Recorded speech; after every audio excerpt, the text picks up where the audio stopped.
പത്തനംതിട്ട വള്ളിക്കോട് ശ്രീരാമകൃഷ്ണ ആശ്രമത്തിൻ്റെ മഠാധിപതിയായ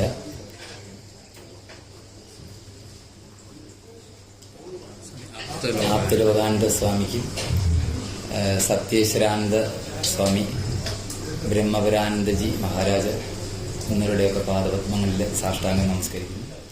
വന്നിരിക്കുന്ന നിങ്ങൾ ഓരോരുത്തരോടും എൻ്റെ പ്രാർത്ഥന, ഈ സദാശിവനിൽ നിന്നും സമാരംഭിച്ച് വ്യാസ ശങ്കര മധ്യമ മഹേശ്വരനിൽ കൂടി ശ്രീ ശങ്കരാചാര്യൽ കൂടി വന്നെത്തി ഇന്ന് രാമകൃഷ്ണദേവന്റെ പാദപത്മങ്ങൾ വരെ എത്തി നിൽക്കുന്ന ഭാരതീയ ഗുരുപരമ്പരയെ നമസ്കരിച്ച് 190ാമത് ശ്രീരാമകൃഷ്ണ ജയന്തി ആഘോഷം ഇന്നലെ ആഘോഷിച്ചു. ഇന്ന് ഇവിടുത്തെ സൗകര്യാർത്ഥം, ഭക്തജനങ്ങളുടെ സൗകര്യാർത്ഥം സ്വാമി പറഞ്ഞതുപോലെ ഇന്ന് ആഘോഷിക്കുന്നു. 48 രാജ്യങ്ങളിലധികമായിട്ട് വ്യാപരിച്ച് നിൽക്കുന്നതായിട്ടുള്ള ഈ ശ്രീരാമകൃഷ്ണ പ്രസ്ഥാനം നമ്മുടെ സനാതന ധർമ്മത്തിന്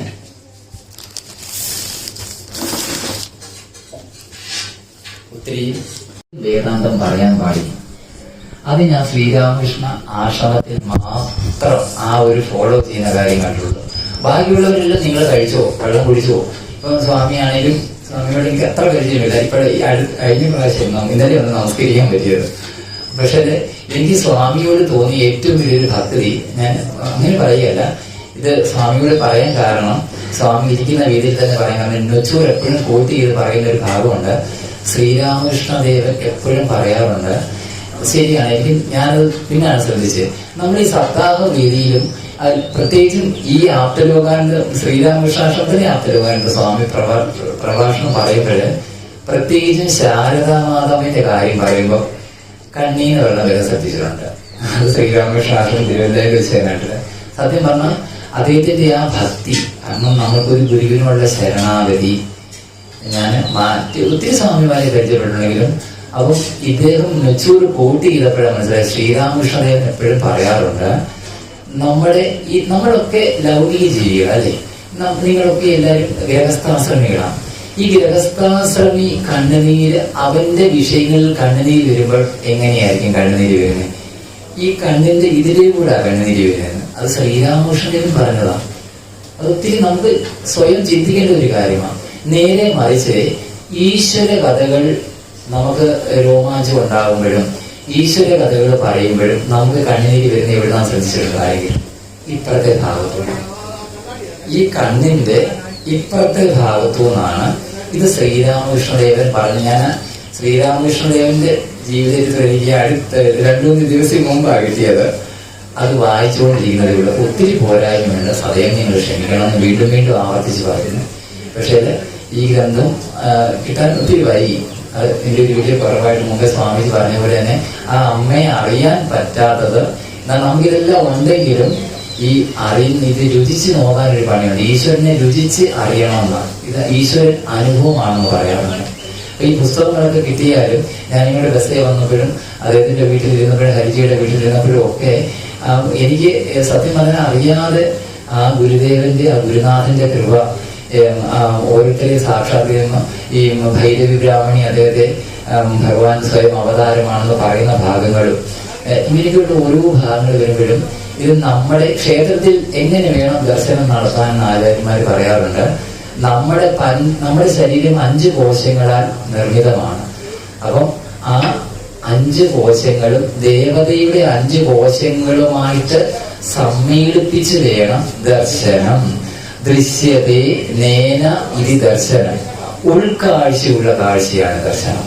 നമ്മളിപ്പം തിരുവല്ല അമ്പലത്തിൽ ചെന്ന്, ഇവിടുത്തെ അമ്പലം എനിക്കറിയത്തില്ല, എങ്കിലും നമ്മുടെ ഇവിടുത്തെ ക്ഷേത്രത്തിൽ ചിലപ്പോൾ ആ ദേവതയുടെ കരിങ്കല്ലോ അല്ലെ സ്വർണമോ ഈ കാണുന്നതാണോ ദർശനം?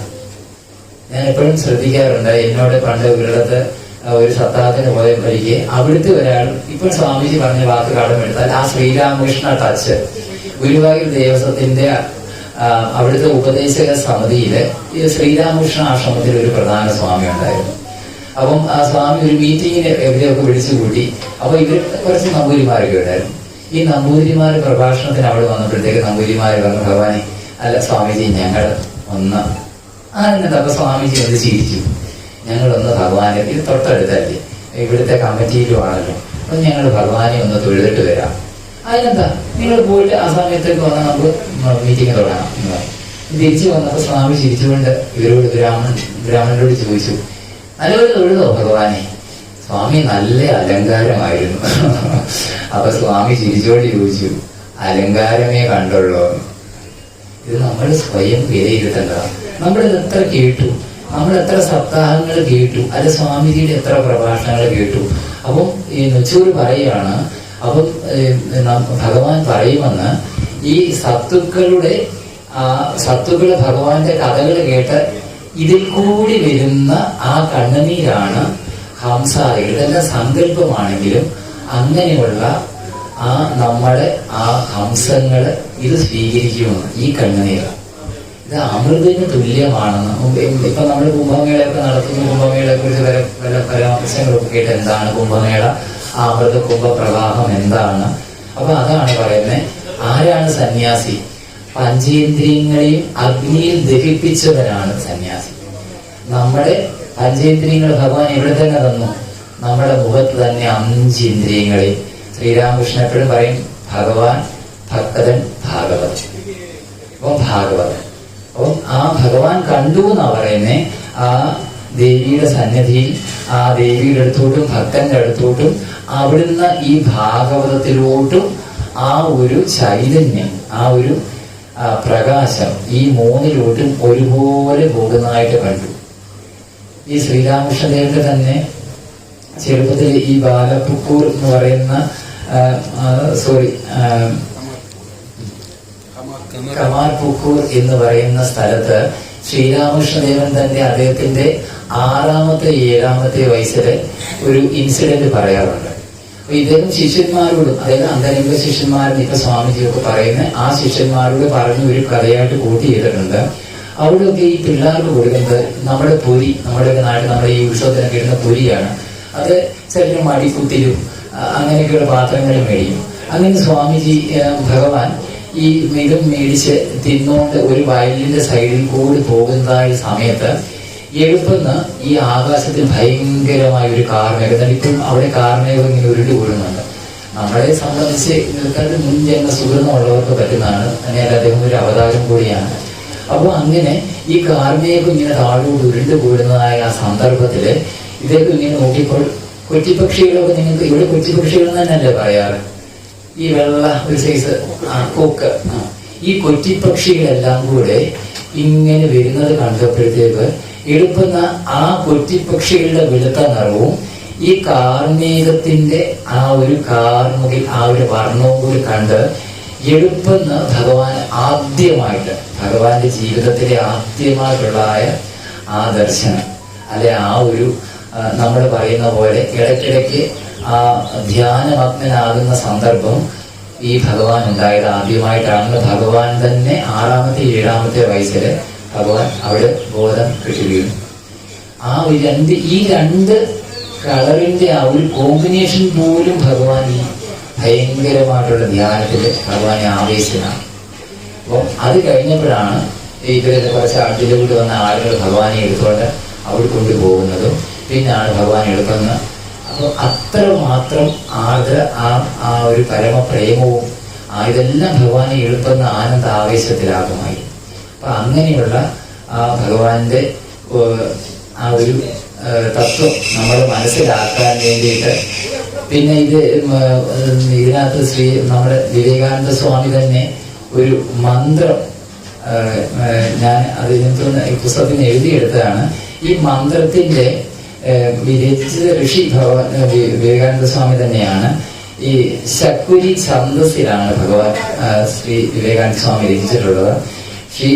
ശ്രീരാമകൃഷ്ണ പരദേവത അമൃതത്വ പ്രാപ്തിക്ക് ജപത്തിൽ വിനിയോഗിക്കാൻ വേണ്ടിയിട്ട് ഒരു മന്ത്രം ഇവിടെ ജപിക്കുന്നതാണെന്ന് എനിക്കറിയത്തില്ല, സോറി തെറ്റുകയാണെങ്കിൽ സ്വാമി ക്ഷമിക്കണം.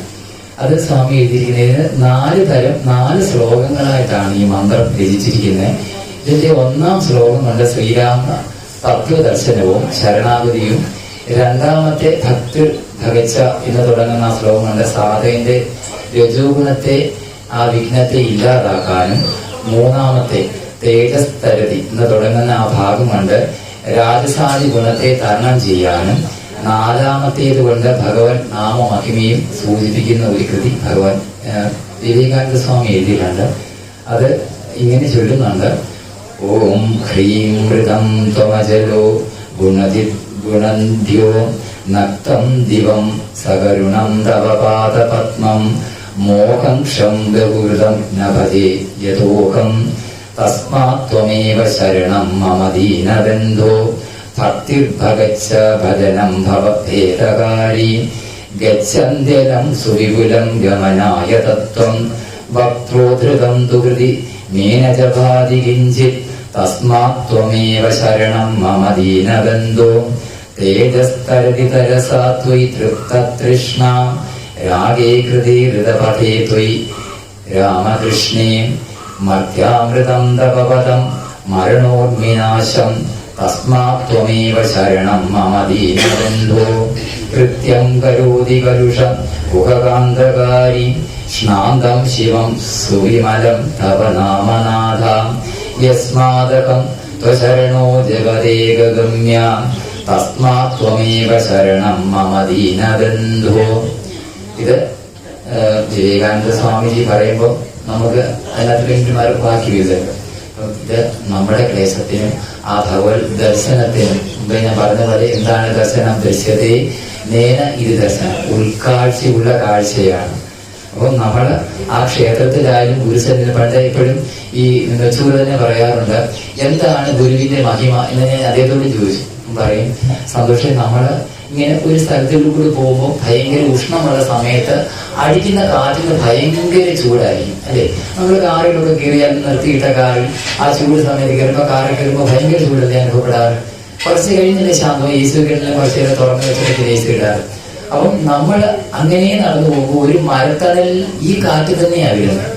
ഈ ചൂടോടെയുള്ള ഈ കാറ്റ് തന്നെയാണ് ഈ മരത്തിന്റെ ഛായയിലോട്ട് വലിക്കുന്നത്. പക്ഷെ ഈ മരത്തണലിൽ നിൽക്കുമ്പോൾ നമുക്ക് അതേ കാറ്റിന് ശീതളമേ അനുഭവപ്പെടാറില്ലേ? ഇല്ലേ? നിങ്ങൾക്കൊക്കെ എങ്ങനെ തോന്നാറില്ലേ? ഈ ചൂടുള്ള മൈതാനത്ത് അടിക്കുന്ന അതേ കാറ്റാണ് ഈ മരത്തണലിൽ താഴെ കിട്ടുന്നത്. പക്ഷെ ഈ മരത്തണലിൽ വരുമ്പോൾ അതേ ചൂടുള്ള കാറ്റ് എന്തിനെ ചെയ്യും? അതിനെ നമുക്ക് ശീതളമായി തരും. ഇതാണ് ഗുരുസന്നിധികൾ, അല്ലെ ഭഗവാന്റെ സന്നിധി. അപ്പൊ ഗുരുവിനെ ഞാൻ പറഞ്ഞു, ഭഗവാന്റെ മുകളിലാണ് ഗുരു, ഭഗവാന്റെ താഴെയല്ല ഗുരു. അപ്പം എങ്ങനെ വേണമെങ്കിലും നമുക്ക് അതിനെ അക്സെപ്റ്റ് ചെയ്യാം. നമ്മൾ കാണുന്ന ദർശനമായിരിക്കും നമുക്ക് സാക്ഷാത്കാരത്തിന് ഉതകുന്നത്. അപ്പം ഇങ്ങനെ ഞാൻ മഹാരാജാവ് ഇരിക്കുന്നു, സ്വാമി ഇരിക്കുന്നു, ഇങ്ങനെയൊക്കെയുള്ളവരുടെ ഈ പൂർവ്വസൂരികളായിട്ടുള്ള ആചാര്യന്മാരുടെ മുമ്പിൽ എന്തെങ്കിലും തെറ്റ് പറഞ്ഞിട്ടുണ്ടെങ്കിൽ ക്ഷമിക്കണം. ഞാൻ ഈ ശ്രീരാമകൃഷ്ണ വചനാമൃതവും ഇപ്പം 2 ദിവസം മുമ്പ് കിട്ടിയ ഈ ജീവചരിത്രവുമായിട്ട് ഒന്ന് താതാത്മ്യം പ്രാപിച്ചു വരുന്നതേ ഉള്ളൂ. അതിൻ്റെ ഒത്തിരി വൈരുദ്ധ്യങ്ങൾ കൊണ്ട് ക്ഷമിക്കണം. എനിക്ക് തന്നെ ആ ഗുരുദേവനിൽ നിന്ന് മനസ്സിലാക്കാൻ സമയമെടുക്കും. ഞാൻ ബാലരമ അമര ചിത്രകഥയിൽ മാത്രം വായിച്ചിട്ടുള്ള ആ ഗുരുവിനെ എനിക്ക് സാക്ഷാത്കരിക്കാൻ സമയം എടുക്കുന്നത് കൊണ്ട് ആ ഒരു പോരായ്മ ക്ഷമിക്കണം. പക്ഷെ ഇത് കണ്ടെത്തിയാൽ നമുക്ക് വേണ്ടുന്നതെല്ലാം നമ്മുടെ അന്തരംഗത്തിൽ തന്നെ ഉണ്ട്. ഇപ്പം ഭാഗവതത്തില് സെമന്തക കഥ ഇതുകൂടി പറഞ്ഞു നിർത്താം. ഈ സെമന്തക കഥയെ കുറിച്ച് പറയാറുണ്ട്. എത്രയോ നാൾ തപസ് ചെയ്ത് സൂര്യനിൽ നിന്നും നേടിയതാണ് ഈ സെമന്തകമണി. ഈ സെമന്തകമണിയെ ശരിക്കും നമ്മുടെ ശരീരമായിട്ട് തന്നെയാണ് ചിത്രീകരിക്കുന്നത്. ഈ സെമന്തകമണി എന്താണ്? അത് ദിവസവും ഒരിടത്ത് വെച്ച് പൂജിച്ചാൽ 8 കാതൽ, പണ്ടൊക്കെ 1 കിലോ അങ്ങനെ 2 കിലോ റാത്തല് അങ്ങനെയൊക്കെയായിരുന്നു തൂക്കം, പഴയ ആൾക്കാർക്കൊക്കെ അറിയാം. അപ്പൊ ഇത് ദിവസവും നമ്മൾ ഒരേപോലെ പൂജിച്ചാല് നമുക്ക് ദിവസവും 8 കാതൽ കിട്ടും. 8 കാതൽ സ്വർണം തന്നെ അവിടെ കുമിഞ്ഞു പോകും. അപ്പം ഈ 8 കാതൽ എന്താ? നമ്മുടെ നിത്യവും നിത്യ നൈമിത്തികമായിട്ട് ദിവസവും, മുമ്പേ തോതാപുരിയുടെ ആ കാര്യം പറഞ്ഞ പോലെ ഇദ്ദേഹം ആ പരമ ലക്ഷ്യത്തിൽ എത്തിയിട്ടും ഈ പാത്രം ദിവസവും തൂത്ത് വൃത്തിയാക്കുന്നത് കൊണ്ടാണ് നല്ലപോലെ ഇരുന്നത്. അപ്പൊ നമ്മൾ എത്ര ലക്ഷ്യത്തിലെത്തിയാലും നമുക്കൊരു ചെറിയ ക്ഷണികമായ സമയം, നമ്മുടെയൊക്കെ ഉള്ളിന്റെ ഉള്ളിൽ എന്തുണ്ട്? ഈ സടകുടഞ്ഞ് കിടക്കുന്ന ഒരു സിംഹമുണ്ട്. അപ്പൊ നമ്മള് വള്ളിക്ക ചെല്ലുമ്പോ അമ്മ പറയാറുണ്ട്, മക്കളെ നമ്മൾ നെൽപ്പാടത്തിൽ കൂടെ പോയാല് നെല്ല് പോലെ തന്നെ ഇരിക്കും കളകൾ. ഈ കളകൾ എന്താ ചെയ്യുന്നത്? ഈ നെല്ലിന്റെ കൂടി വളം വലിച്ചെടുത്ത് അത് മൊത്തവും അത് സ്വാംശീകരിക്കും. അപ്പൊ അതിനെന്ത് ചെയ്യും? ആഴ്ചയിൽ ഈ കളകളെ പറിച്ചു മാറ്റും.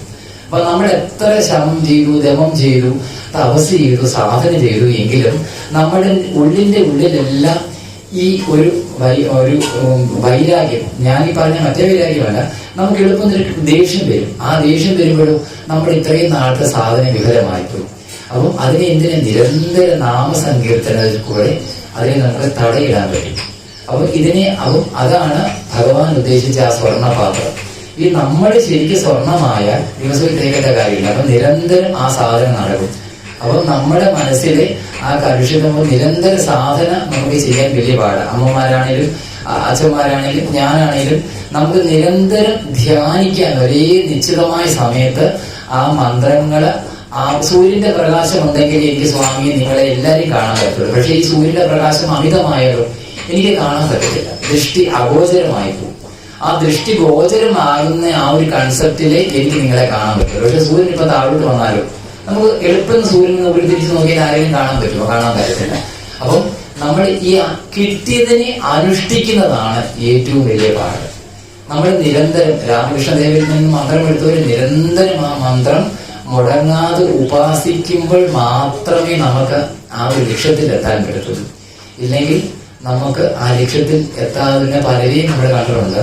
ആ ഒരു ഗുരുവിൽ നിന്ന് മന്ത്രദീക്ഷ എടുത്താൽ ഗുരുവിൽ നിന്നും യാതൊരു ഗുരുവിനോട് ഭയഭക്തി ബഹുമാനവും നിരന്തര സമർപ്പണവും വേണം. ഗുരു പറയുന്നത് ആ ലാസ്റ്റ് വാക്യമായിരിക്കണം. വേറൊരു ഗുരുവിൽ ഒരു രണ്ട് ഭേദം ചിന്ത പാടില്ല. അങ്ങനെ വന്നാലും നമുക്ക് ആ കൃപയ്ക്ക് നമ്മൾ അർഹതയില്ലാതായിരിക്കും. അപ്പം അങ്ങനെ ആ കൃപ കിട്ടാൻ എനിക്കും നിങ്ങൾക്ക് ഓരോരുത്തർക്കും അനുഗ്രഹം ഉണ്ടാകട്ടെ.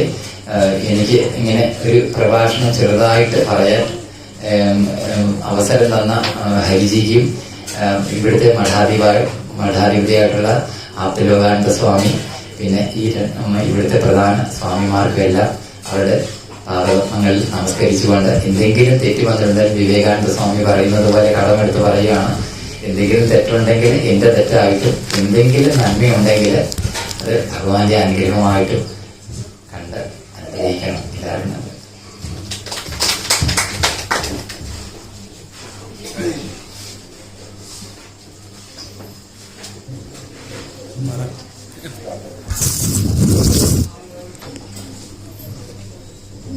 Thank you.